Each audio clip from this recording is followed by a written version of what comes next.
नमस्कार, मैं कमलेश कबीर आपका एक बार फिर स्वागत करता हूं इस नए एपिसोड में। आज के इस एपिसोड में हम बात करेंगे कर्नाटका की खबर से।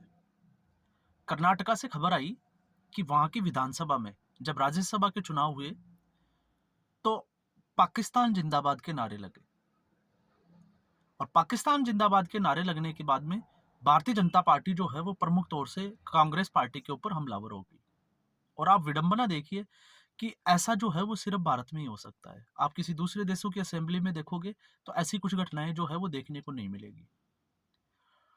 सैयद नासिर हुसैन जो कि राज्यसभा के जो है वो नॉमिनेशन पे उम्मीदवार थे कांग्रेस पार्टी की तरफ से, और जब उनकी जीत हो गई तो उनके समर्थक वहां नारेबाजी करने लगे और नारेबाजी करते करते वो पाकिस्तान जिंदाबाद के नारे लगाने लगे। और जब ये मामला हुआ तो कांग्रेस पार्टी ने जो है वो एक सफाई भी दी थी कि ये जो है वो नारे वो नासिर हुसैन जिंदाबाद के नारे लगे। लेकिन जब वीडियो वायरल हो गए, बात बननी नहीं, तो उसके बाद में इसको जो है पूरे वीडियो क्लिप को जांच के लिए फॉरेंसिक टीम को एफएसएल टीम को भेजा गया। और जब एफएसएल टीम ने जो है इसके ऊपर जो है वो रिपोर्ट दी, तो रिपोर्ट भी जो थी वो बड़ी जबरदस्त थी। और रिपोर्ट में यह था कि ये लोग पाकिस्तान जिंदाबाद के नारे लगा रहे थे। अब आप इससे अंदाजा लगाइए कि हम कैसे लोगों को राज्यसभा में देखना चाहते हैं। इससे पहले ये पहली बार नहीं हुआ है, इससे पहले भी जो है वो ऐसा बहुत बार हुआ है। और भारत के लिए सबसे बड़ी समस्या है कि बाहर के जितने भी जो मुल्क है, चाहे वो आतंकवाद है, चाहे मुल्क हो, चाहे बाहर के लोगों से लड़ने के बजाय भारत को सबसे ज्यादा जो समस्याएं खड़ी करते हैं वो है यहाँ के अंदर कुछ ऐसे रेडिकल्स, ऐसे असामाजिक तत्व जो लगातार जो है वो भारत को अंदर से जो है वो खोखला करने की कोशिश करते हैं। और फिर कुछ राजनीतिक पार्टियां जो वोट बैंक के फायदे के लिए या वोट बैंक के लिए जो है वो ऐसे लोगों को खुलकर समर्थन करती है। और इस मामले में भी जो है वो ऐसा ही हुआ था, जहां सिद्धारमैया सरकार, आपको पता होगा कर्नाटका में कांग्रेस पार्टी की सरकार है, और जब से कांग्रेस पार्टी की सरकार बनी है उसके बाद में हिजाब का बहुत बड़ा मुद्दा हुआ था और क्या क्या घटनाएं हुई थी वो हम सबको ने देखी थी। और इस बार इस घटना को अगर हम देखें तो यहाँ पे आप देखिएगा कि जो ये कहते थे कि नहीं, ऐसा नहीं हुआ, नासिर हुसैन जिंदाबाद के जो है वो सैयद नासिर हुसैन जिंदाबाद के नारे लगे थे। और इसमें एक इन्फ्लुएंसर कहें, मोहम्मद जुबैर, उसने भी जो है वो अपनी सफाई जरूर दी थी। और सफाई में उसने कहा था कि नहीं, ये एक जो है वो आरएसएस और भारतीय जनता पार्टी का जो है वो एक प्रोपेगेंडा है। वहां पे जो है वो जीत के बाद नारे लगे थे नासिर सैयद जिंदाबाद के नारे। लेकिन एफएसएल टीम ने जब इसकी पुष्टि की तो इसके बाद में कर्नाटका की सरकार को 3 लोगों को गिरफ्तार करना पड़ा।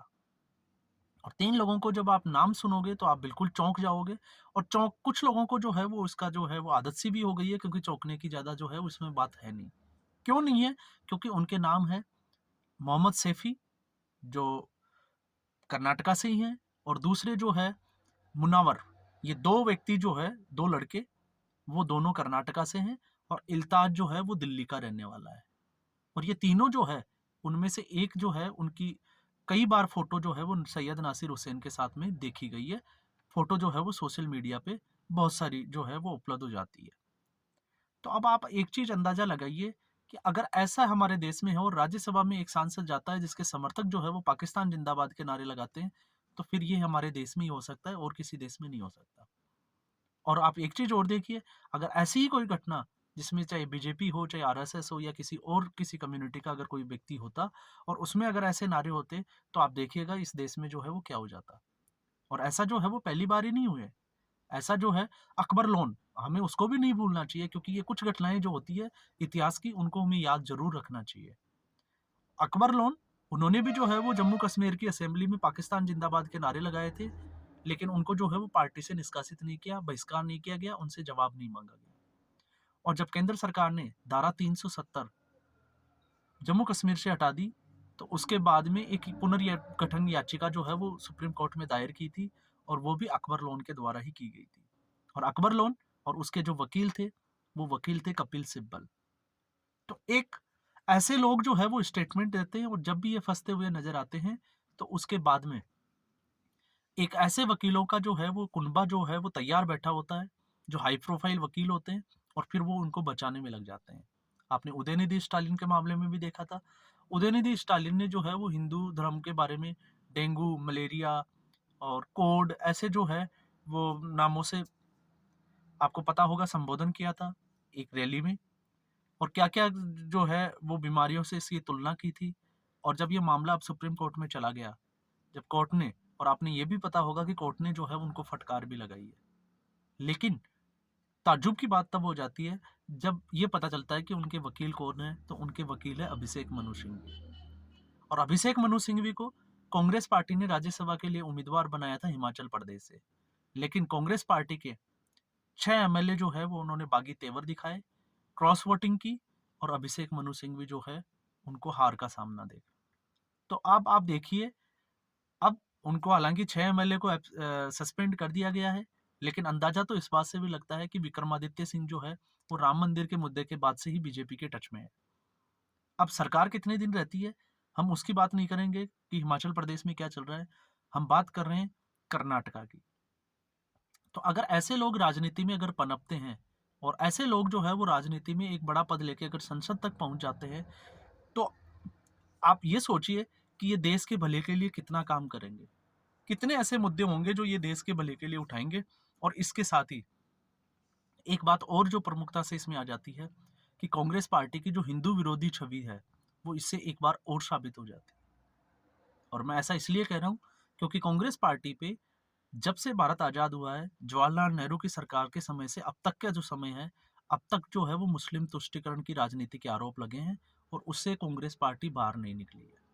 और देर सबेर ऐसे लोग जो है वो उसमें, जिसको कहें कि आग में घी का डालना, या ऐसी चीज़ों को प्रोवोक करते हैं और ऐसी चीज़ों को जो है वो साबित कर देते हैं कि कांग्रेस पार्टी वाकई में कुछ ऐसे एलिमेंट्स है जो हिंदू विरोधी, या इसको हम कहें कि कांग्रेस पार्टी को हिंदू विरोधी साबित करने में लगे हुए रहते हैं। और फिर ऐसे ही लोग, ऐसे ही जो है वो कई बार आप देखिएगा, मेरे भी जो है इस सोशल मीडिया प्लेटफॉर्म पे जो पुराने वीडियो है, हम बात करते हैं कोर्ट की।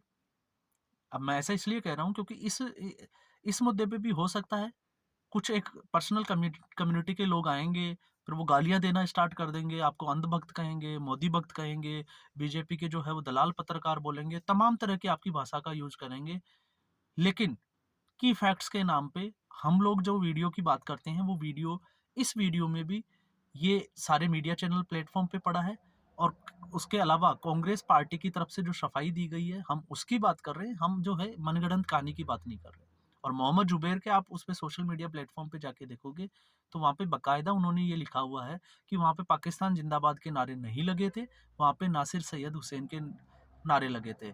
तो जब हम अगर इसकी हम बात करें तो आप एक चीज सोच के देखिए, कर्नाटका जो है वो एक इंडिपेंडेंट स्टेट है, वहाँ पे कांग्रेस पार्टी की सरकार है, और सैयद नासिर हुसैन जो है वो कांग्रेस पार्टी के ही जो है वो राज्यसभा के सदस्य हैं। और पुलिस जो होती है, किसी भी राज्य की पुलिस वो राज्य सरकार के अधीन आती है। तो जब अगर वहाँ पे ऐसी कोई घटना हुई नहीं, तो फिर कर्नाटका की जो पुलिस थी उसने 3 लोगों को गिरफ्तार कैसे किया? एफएसएल रिपोर्ट क्या कहती है? ये इस मामले की जो है वो सच्चाई है। और किफैक्ट्स ये कहता है कि आप किसी भी सोशल मीडिया प्लेटफॉर्म पे किसी वीडियो को देखते हो, तो उसके बाद में आप गूगल पे जाइए, बहुत सारी सामग्री जो है वो आपको मिल जाएगी उससे रिलेटेड, और आप वहाँ जाके उसका जो है वो पूरे तरीके से विश्लेषण कर सकते हैं।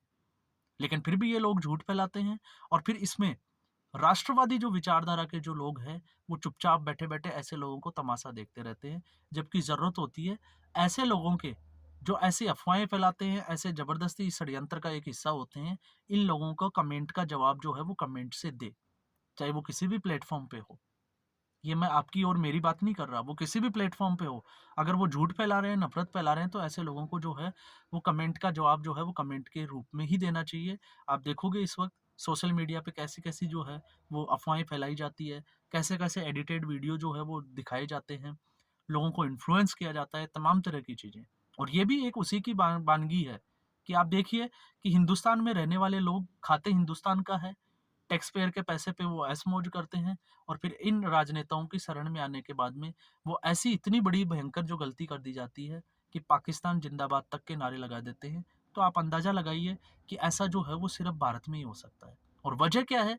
वजह है केंद्र सरकार और राज्य सरकार के बीच में टकराव, और इस टकराव का जो है वो फ़ायदा उठाते हैं ऐसे, जिनको हम कहें कि एक अलग से जो प्रजाति होती है, देश विरोधी जो ताकतों के साथ मिलके काम करती है, और फिर ये ऐसे स्टेटमेंट देते हैं, लोगों को बरगलाते हैं, और जब इनको कोई सज़ा नहीं मिलती, ये एक स्टेट से दूसरे स्टेट के बीच में जब पुलिस के बीच में टकराव हो जाता है, केंद्र सरकार और पुलिस के बीच में जब टकराव हो जाता है, जैसे अभी हमने साझा शेख पश्चिमी बंगाल का एक मैटर देखा था, जिसमें साझा शेख को जब ईडी की कार्रवाई या ईडी की रेड पड़ी तो ईडी के अधिकारियों को पीटा गया।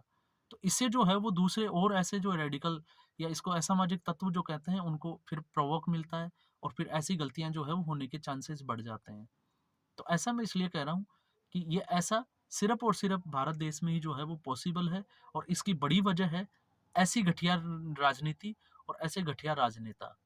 और फिर अब हमें समझना चाहिए कि मतदाता जो है उनका देश के हिसाब से, राष्ट्रवाद के हिसाब से और राष्ट्रवादी सोच के हिसाब से क्या रोल होना चाहिए। तो आज के एपिसोड में बस इतना ही। उम्मीद करूंगा एपिसोड आपको पसंद आया होगा। लाइक करें, शेयर करें, चैनल जरूर सब्सक्राइब करें। धन्यवाद।